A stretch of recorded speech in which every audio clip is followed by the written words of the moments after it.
After being trapped for a month in Japan in a coronavirus quarantine, an Elizabethton physician is back at home. And this afternoon, Dr. Arnold Hoplin told me he's no longer frustrated. Now he is angry about how the governments have managed the outbreak so far and hopeful that the world sees this as a wake-up call. That's where I turned the corner. I said, this is getting personal, and I'm angry. Dr. Arnie Hoplin now says what happened to him, his wife, and others on the Diamond Princess cruise ship is a case study on how governments should not react to a viral outbreak. It not only was that they didn't pay attention, that's fine, who am I to pay attention to?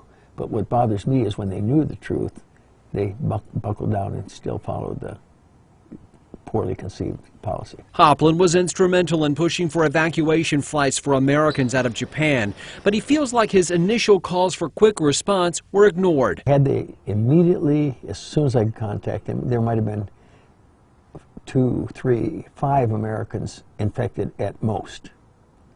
And instead, 70, 75 were infected. One of them is wife Jeannie, who also is back home and negative for COVID-19. Dr. Hoplin never tested positive. He believes far more people now have the virus than anyone realizes. We have no idea how many in this country are infected. They give you numbers. Those numbers mean nothing because most people have no idea they have it. They've not been tested.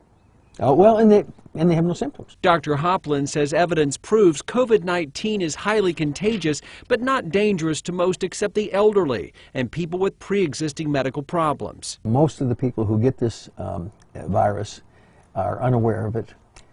It has the same effect on the body as any normal winter cold. His hope that the world sees this as a wake-up call to prepare for an outbreak that could be worse. Because this is inevitable. This should not have come as a surprise to anyone. The surprise is it's so benign.